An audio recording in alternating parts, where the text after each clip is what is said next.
What's going on, Angelo family? Welcome to the Angelo Carlos podcast. I'm with my buddy Sagir here. He is actually a product manager at Applied Materials, and he's applying to his MBA program. He's applied to great schools like Ross as well as Georgetown. And this episode is going to be a little bit different. We're going to be talking about how to get a job at FANG, Facebook, Apple, Netflix, Google, as a program manager or technical program manager. Also, we're going to be hearing about his journey to an MBA, how he's applying to these amazing schools. Hopefully, we can provide some advice and just kind of understand his journey so far for the MBA program. So, Sagir, welcome to the podcast. How are you doing, my friend? I'm doing really well, Angelo. It's really great to reconnect with you. Yeah, brother. So great to see you. Really excited to kind of just learn about your journey and just kind of figure out where you are kind of in the process. So, why don't we just kind of start about where you are right now? So, you finished you finished a master's at San Jose State in mechanical engineering. You're working at Applied Materials. What's that like, and why do you kind of want to pivot to an MBA program? Sure. Yeah, so I've been at Applied for 5 years. I've worked 3 different jobs now at Applied.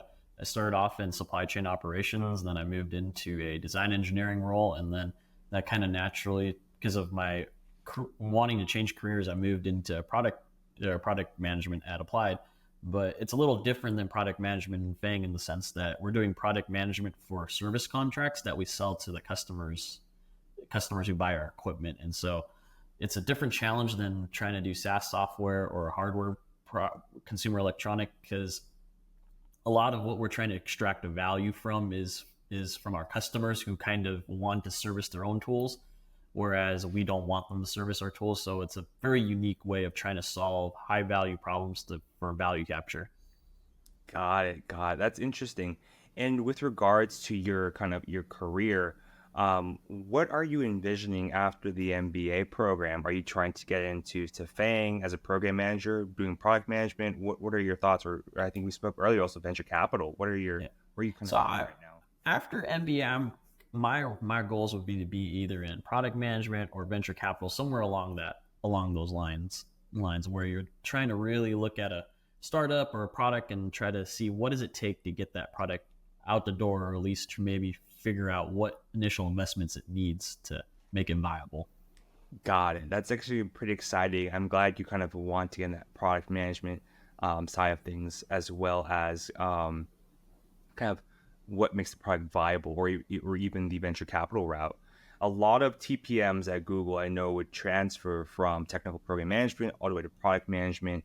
I think there's just little types of different interviews, so we can kind of talk about that like a little later on in the episode. It's just more or less, I think they may have a coding challenge, stuff like that. However, you do have that technical background, being that you are a mechanical engineer, you probably have coded before, so you have that technical background. So why don't you tell me about the schools you're applying to right now for your MBA program? And then let me see if we can provide you some advice on just like this personal statement, as well as what you're actually kind of looking for. Yeah, definitely. So for this upcoming cycle, I'm targeting Georgetown, UCLA, Ross as my top 3, and then I'm also considering ASU and Michigan State. And those are kind of the 5 schools that I'll be targeting this cycle. Okay, that's exciting. That's exciting. I think if like, and being that I'm a UCLA alum, so I'm a huge kind of fan of Anderson, a huge fan of the program. I know for your specific kind of like field that you want to get into product management, technical program management, a lot of classmates of mine, they went into FANG right after business school. So a lot of classmates who were in the full-time MBA, they got into product management at Amazon, right? So because they had that background, a lot of FANG companies, especially I think with what I saw at Amazon, was that a lot of my classmates would get into that because they wanted that business background for the MBA program, and then they would get into product management at Amazon, as well as technical program management.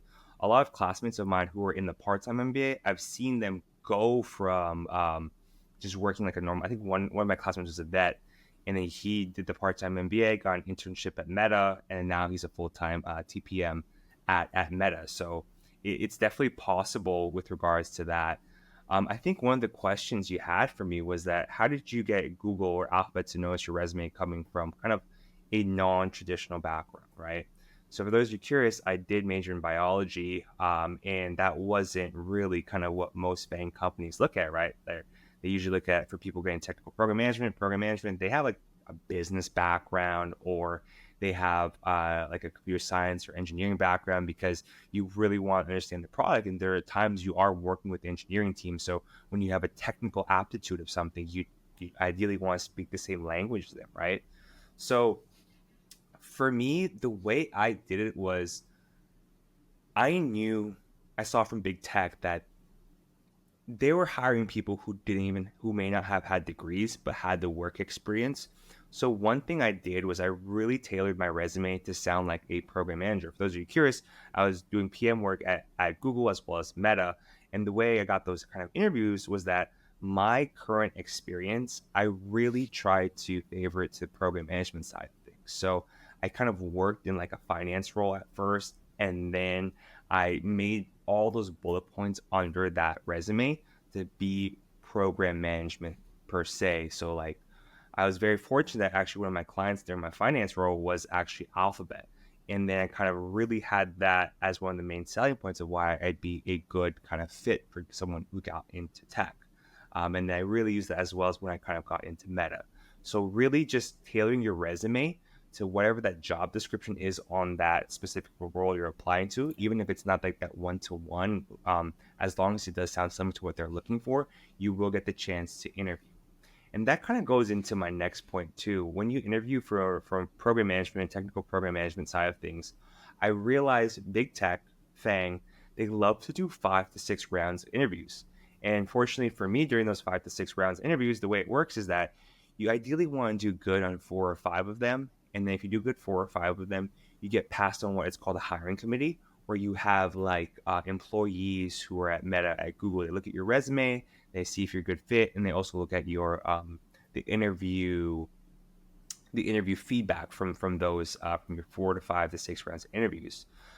For me, I fortunately did really well. I got strong hires for all 6 rounds of interviews. So rather than going to hiring committee, I was just honestly instantly given the offer from Alphabet.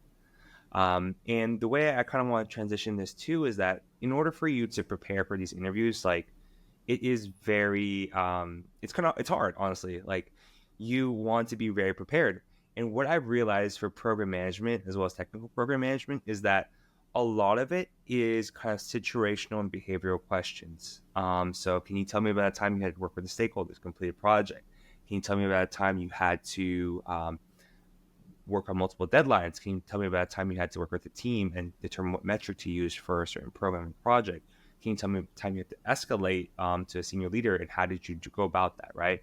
So a lot of it was very heavily behavioral based questions. And then the way you answer these questions, it's more or less you want to go with the STAR method.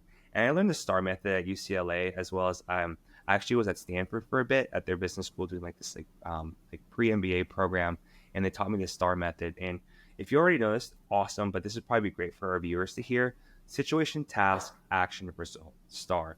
And that's how I answered every question. So for situations, like what problem did you have to face? Task, what were you tasked with to actually fix that problem? Actions, like what actions did you take to fix to make sure the problem was kind of remediated? And the result is like what happened as a result of what you did. And you always want to Do answer that you result portion with data. So like that was one thing at Meta and Google, was that every time that result portion came, you had to have a certain metric. Even if the metrics sound kind of like far-fetched, they always wanted a metric because that's what they would look at during the hiring committee. Sagir, go ahead, brother. Yeah, I know like each company and FANG has their own flavor, right? I know Amazon's big on the Amazon leadership principles. That's Like, is there something different between like Meta and Google, since you both worked there through the interview process? Do you think like their principles are kind of the same as they evaluate candidates, or is there a distinct difference between the two companies? Yeah, that's an amazing question you ask. For me, it felt pretty similar, honestly, right? Because I've kind of realized that a lot of the questions were just those situational questions, right? And I've worked with a career coach, and from my classmates also who interviewed at Amazon, they did say like they kind of really focus on those leadership principles. But from the Meta and Google side of things, for me, it was all kind of just similar questions and making sure you answered it in that STAR method for the interviewer. Yeah, I definitely asked that because I myself, I always focus on the STAR method myself too. But when I recently interviewed with some startups, like they were a lot more detailed oriented. They were really digging Hmm. into it. And the STAR method wasn't necessarily like satisfying what they were looking for, which was an interesting twist for me compared to my other interviews that I've had in the past. That is interesting. Do you want to kind of talk about what it was like for your experience? Because you've been interviewed at Amazon, correct? What was Yeah. that like compared to interviewing at a startup? Because I kind of see where you're going with this. I think I've had similar experiences. Yeah, so when I interviewed with Amazon, right, they really like, they're clear cut. The interviewer was very direct, right? These are the principles I'm looking for right now. Like, give me examples tailored to that. And I prepared for that because my recruiter was very direct with me, and she saw like, focus on the principles, make examples, and don't reuse examples. And that's the format I used, right? And Mm. so, and then as I was talking with the interviewer, I was kind of able to gauge what he was looking for and what he wasn't looking for. So I tailored my responses around that, right? And I would categorize it as it was all high level talk, right? Because they wanted quick summaries so they can make action based decisions from what you're talking about. Whereas opposed to the startup, they really, really want to get into the weeds of things, right? They really, really wanted to understand, like, how did you get from A to B, and what every little decision and why, like, why did that influence you? Why did you do this, right?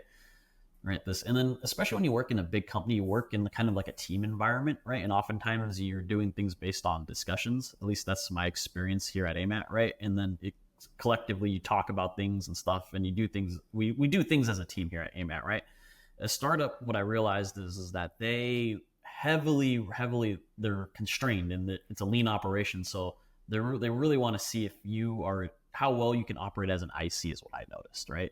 Can you work well without the tools of a big company? That's one thing that I noticed with some of these startups that I've interviewed with. That's so fascinating. I completely agree with you there, right? But I guess and I guess it also makes sense because at that startup you're probably interviewing, you're going to be wearing multiple hats. Where it's as opposed to like you and I working at the big firms, you kind of have a specific role as an IC, and then you more or less just do that over and over again, right? Make it more efficient, make Exactly. it a lot better. But then a startup, I'm assuming you're working in finance, you're working in the engineering side, you're also working HR from time to time because the staffing, the resources aren't there, but you need to still get the job done, which is pretty interesting for sure. With regards to the whole kind of startup and interview experience, can you talk about your kind of role in applied math? What's it like been so on the product management side, and do you feel like your kind of it's what kind of inspired you to get the to go into kind of the MBA program? Sure. Yeah, product management at Applied is very different because you're doing technical program management while doing like a product manager role, because you're trying to create these service contracts for our tools, and our tools are very unique, right? And so because of the uniqueness of these tools, right, you're competing against our own customer to get service contracts, because the customer is either going to know the tool really well and say, why do I need Applied's help to service the tool, because I know it better than you. Hmm. you so in a way, we are fighting with our own customers to get value capture back, because when we sell a tool to a customer, we're giving a lot of Oh, interesting. value away. And so, and then it becomes a discussion about how do we create that value. And the reason why for a company like Applied, which primarily the revenue comes from selling chambers to customers like Intel and TSMC, why does service matter, right? Service in a way of the equipment is like the subscription software for Google or Meta, right? As a service, right? It's the same principles apply there. And so that's what interested me to move into this product manager role, because from the outside, for a regular person that doesn't know what applied is, it may seem like a very boring thing. But once you kind of get into the details of things, you realize, oh, this is a unique challenge, and this challenge itself, if you can solve it, can really, really beneficial for your career. And so just from that, and I've always had an affinity for tech, and I've wanted to grow, and that's what's kind of led me to go for my MBA and kind of venture out. Now, I've been in this industry for 5 years, so I'm looking for a new challenge. Yeah, and I think you're kind of perfect and ripe for the MBA program because most people I met during my MBA was that they had 5 or 6 years of experience, we had some friends who were 1 or 2 years out of undergrad, or even just straight from undergrad, especially if they had like a very good background. And then we've also had people who are doctors, like we were saying before, who finish med school and then they want to pivot, or they're actually doctors at UCLA. They want to do an MBA program because they want to pivot to a new career, or they just want to get into hospital management at UCLA or at a different firm or hospital. A lot of actually doctors from Stanford too were coming over to do the MBA program. So a huge kind of variety of people, but I think you're making the right move 5 years into your career now to make sure you get that MBA program.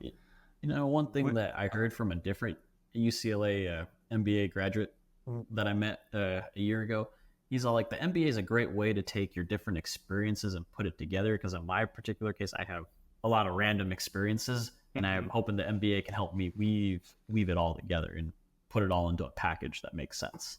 Yeah, and I think it will, because you already have, like, you gotta think of it too. It's like you'll be very sought after. I always think of this too. Like, I have a lot of friends who were in product management roles, like a previous guest, like Yuna. She was a product manager at Qualcomm. And then Michelle, who's kind of working in the marketing side of things, but she's a bioengineer by trade, and then got the MBA program. And I always felt like they were the most like kind of one of the sought after clients, because they have the technical experience working in a tech company or working in a bioengineering firm, and then they also have the business know-how or knowledge to also kind of do well. So it's like most, I guess, CEOs were coming from the MBA program, like say Sundar at Google. He was a product manager. He was kind of like an engineer also by trade, and he got the MBA from I believe Wharton.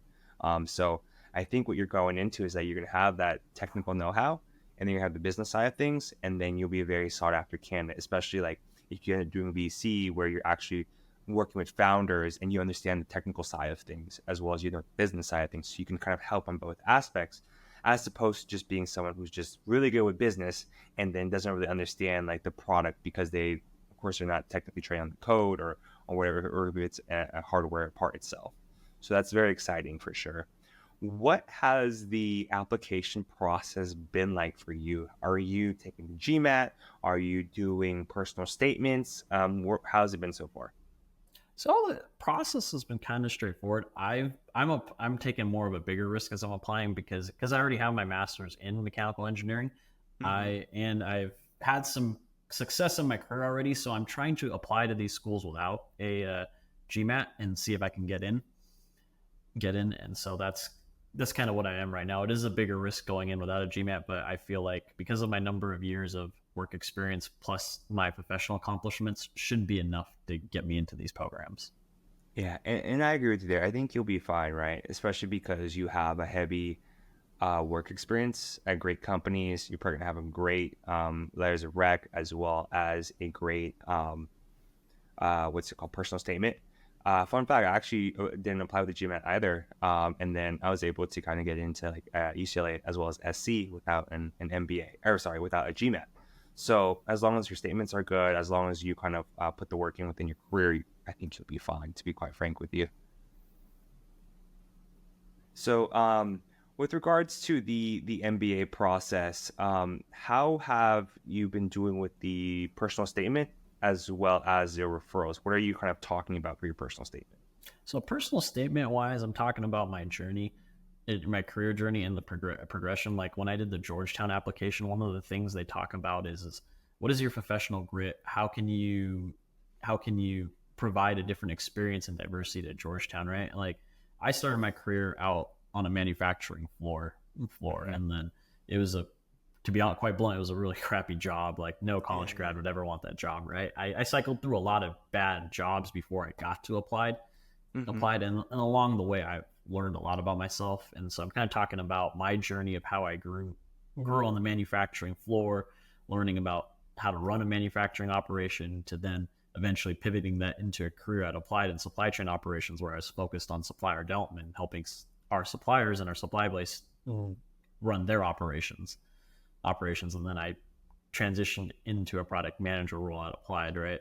And so like in the 8 years since I graduated, I've kind of like I've had different career transitions, and so I'm talking about how through my transitions I've grown into a different person.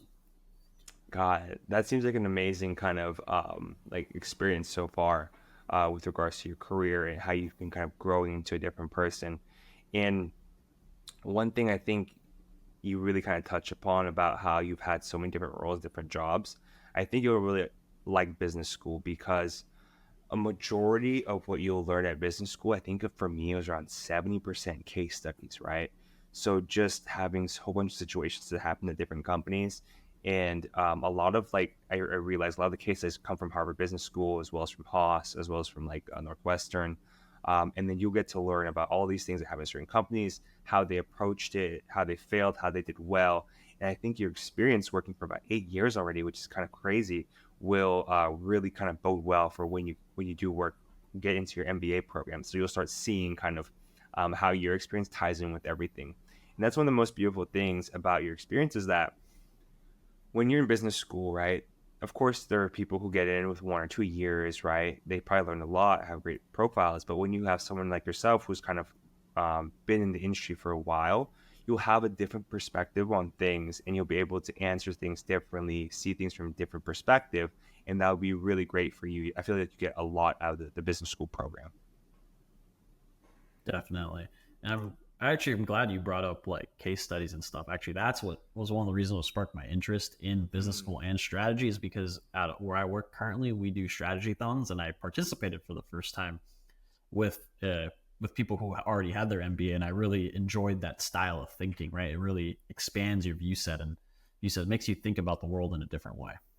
Oh yeah, definitely makes you think of the world a different way. I'm glad to you've kind of had positive outlooks working with the MBAs in your current role, especially with people who have had a ton of experience with everything.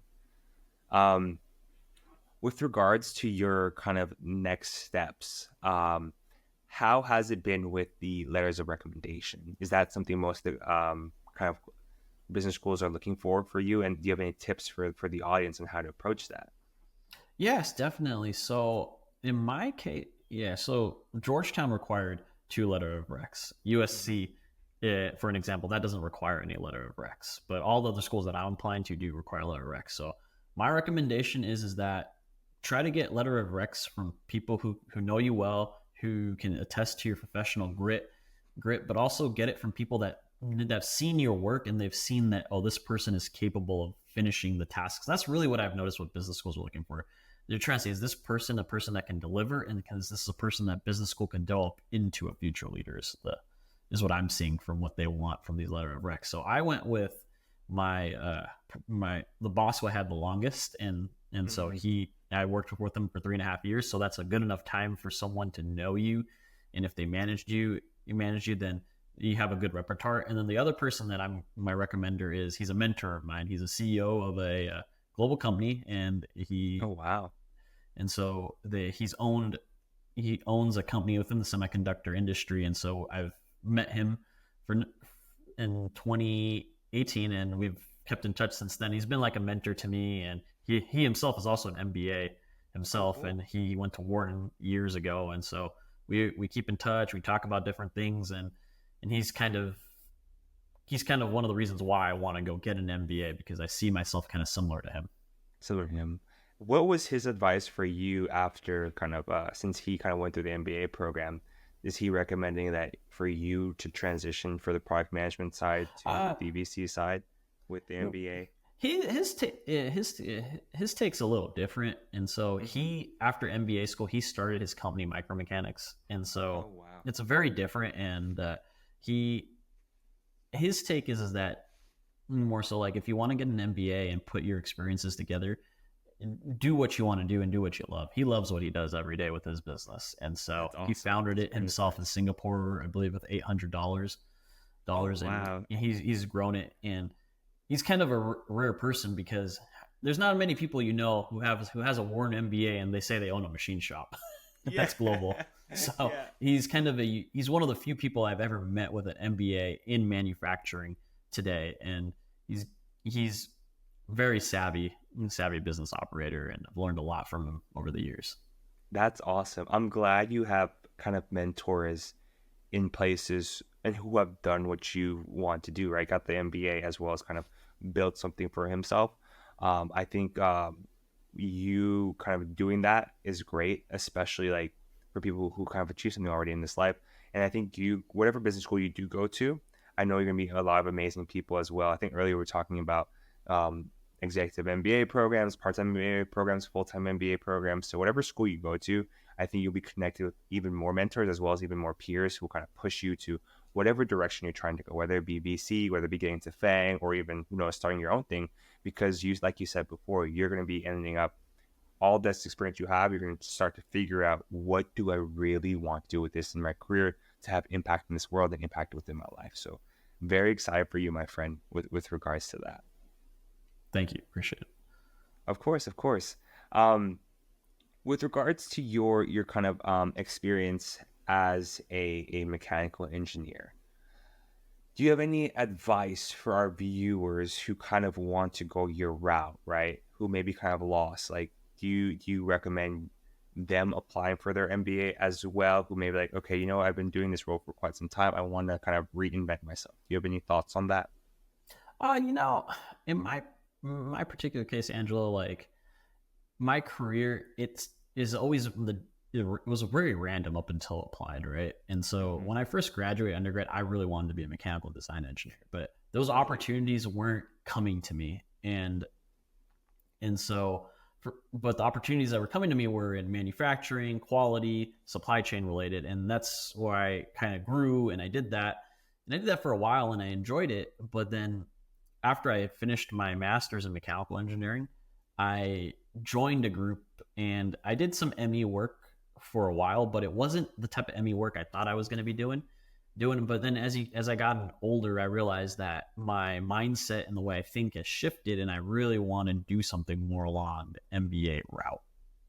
And so that's kind of what drove me to that. But the biggest advice that I can give people is that you have to really learn how to evaluate your job opportunities, because not every job opportunity is equal, and not every job opportunity is going to take you where you want to go. And one thing, I don't know if this is true for you, what I've learned is the older I've gotten, it is harder to transition. So that's something to keep in mind. Yeah, no, I agree. I think you do need to evaluate your job opportunities. And early on in your career, it's very hard to do so, right? Because you don't really have much experience, and you want to do certain roles, certain jobs, but you're not getting that call back. You're not getting the interview, right? And that just kind of comes with the territory, unless you're like some Stanford prodigy, right? Who exactly, engineer, business student, they'll get called wherever they want, right? But probably 99% of the population, we just figuring it out as we kind of go, right?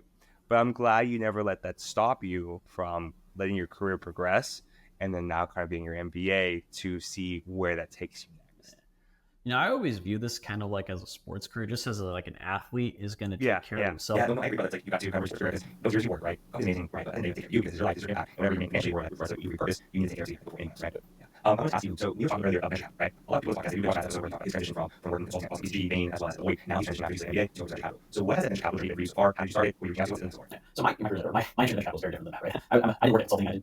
I joined a thing called Angelo, which is handed to a firm called Hustle Fund. Hustle Fund is a venture capital firm that specializes in B2B software, SaaS software. And with Hustle Fund, they created a subsection called Angelo. Right? When you joined Angelo, you paid $840 for $3,000 for lifetime membership. I opted for lifetime membership, and that's kind of how I got exposed to VC, right? And then from there, I met other people who paid into Angelo. But this is not the only avenue of being a venture. There's a thing called Techstars. People join, you start ideas, also invest in Techstars. So there's a lot of different mom and pop VCs out there. Individual investors just specialize in Series A, C round funding. But that's kind of like the community I'm slowly starting to get initiated into. For me, it all started by getting joining Angelo Fund. I found out about Hustle Fund, and I wanted to take Techstars. So I did one day, and then I had a way to get into, they said, reach out to us, and I joined Angelo Fund. I did that, and I learned, and I worked with people there, got different VC. And the nice thing about Hustle Fund is that, well, a lot of people in that venture capital fund, they don't have ideas, or they don't have traditional backgrounds in the VC. They just kind of want to do it, and they don't know way to get into it. And one of the things that Hustle Fund does every quarter, so they open up a cohort to let people apply to join as a part-time fellow to train to become a VC. So there's a lot of opportunities out there. So if you dig around this stuff, you find something to do it, and just depends on your time and what I want to go through. So in my case, I'm trying to look at VC at 6.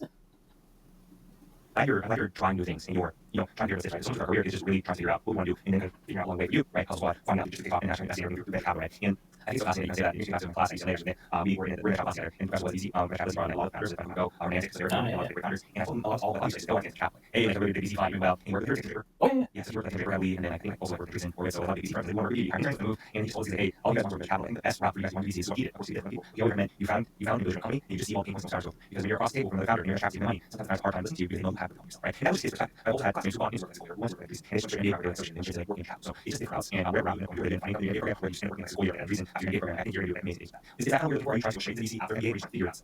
I'm open to it. And someone else gave me this advice when I thought about it. They told me that, and they say, regardless of what wave of technology you want, VCs want to hire people who are product managers in that wave because they understand the technology, right? And then that translates into VC, right? But ultimately, I think what I've seen is that I've seen two paths. You described both. It's either you're a founder, you had an exit and you go into VC, or you're someone with a traditional MBA route who's highly knowledgeable, and you're able to go into VC because of your experiences, right? But one thing I learned through this venture capital journey is that, and I'm still working on myself, is that you gotta know your investment thesis, right? What drives you to make certain types of investments, right? Anyone down in VC, I want to invest X, Y, Z, 30X things, right? But really what drives people in this industry is that what are you passionate about investing in? Like for me, for example, I'm really passionate about investing in manufacturing related companies coming in, trying to improve manufacturing, utilizing like Gen AI, or machine learning in manufacturing, to make things cheaper. That's kind of, or not just cheaper, but to help improve manufacturing so we can have manufacturing based in the US. That's things that drives me. That's the reason why I want to go back. One idea is because like there's not a lot of people who work in manufacturing in the US. US like I have, but also understand the capital constraints behind it and how you need to be more efficient. That's how I use that data to bridge all that together. Yeah, and I think that's fascinating. You have that niche knowledge, right? And if you do it, you'd be very smart candidate, especially for VC funds that are looking for someone specialized in manufacturing, right? Especially for funds, so we focus on AI manufacturing, right? How can we find a engineer who has experience in different materials, as well as being an engineering technical, and that business experience from an MBA to kind of, understand both sides of the spectrum, right? So you have an MBA and emphasizes where you take the MBA degree from where you do it going to school. Right. So, yeah, so it's very exciting. That's kind of where you go with everything. I was excited to end the podcast with a question that's 5 years. And you have a career for 8 years now. You are mentoring people as well as you work at big companies. You're applying to top MBA programs. What is one piece of advice you give to yours? I would give myself be more bold, take more risks. I think my first year of college, I wasn't risking risks, but I tried to calculate risks, and I think I should have embraced scaling more, right? I should have more risks like when it came to job selection. But even when I was working at a company when I first started, or just be more bold with ideas, be more out there, and have confidence that you know what you're talking about, and you can back it up. That's probably the advice I give myself. That's a great advice. You talk about like being more bold. I don't know if there's a lot of yours you can either right now, or they're trying to transition to a career, what do you mean by being more bold? You need your job. Or just like having the voice to speak out if you see something that you see someone more senior, or just being, don't say that, or just having confidence, or don't be intimidated essentially. I'm actually someone through some situations where like we're trying to solve technical problems, and we had this disagreement on how to solve that technical problem. Sometimes I look back and now realize I should have like had courage to speak out and show the data I had, and then you take this other person's advice and experience and not right. And so especially when on applied, we have big meetings, people are debating technical topics, right? And oftentimes I've seen it to where someone doesn't speak up for the idea because the person next to me has a PhD, he obviously knows what I'm talking about, right? And sometimes just the person has a PhD doesn't mean that they're always right either, right? So you have the courage to speak up because we're going to regardless of what you do, right? Ultimately, it's the best solution that's come through to solve these type of problems. That's amazing advice. That is a great message for viewers, right? Because I think for viewers, we're just going to do that. When you see someone kind of higher level than you, come out of you, reading you, a lot of times take a backseat when you don't get part, that person's already wrong, right? The reality is that most people, especially in school, that they want to be able to perspective on things. Because you don't speak up, why are you improving? We need to get perspectives on how to approach a problem, how to fix something, and even though you're approaching with like a new vision in life, to something in their own time, they're blind to see all these opportunities that come up because they're just so standard ways. So I think it's very nice that you have it. And we're going to get perspectives that you take on money because also you really help yourself with your program you're running and really help that's fantastic things. Amazing advice here. I want to thank you for joining the podcast. How can you reach out to? I know you have a lot of experience in the tech side and as well as MBA, so you're probably top your journey, which is LinkedIn, Instagram. Oh yeah, just reach out to me on Instagram, you can find me on both platforms, you just have my name, and so happy to chat with anyone who's requiring something or Awesome, thanks here. And for all the DCs out there, one of here, we're looking for a CAD engineer who's in their MBA, who is very technical as well as very business savvy. Please reach out to him as well. He's an amazing person, as well, very smart, intelligent, and great person to work with. So thank you so much, Sagir. Appreciate you guys. I appreciate you letting me be on the podcast. Of course, I would not have you on so if you want and share your knowledge with the world. Thank you so much, my friend. All right, thank you guys so much for watching. Please like, comment, and subscribe. Sagir, thanks so much for coming on board. We'll see you on the next podcast. That's Peace.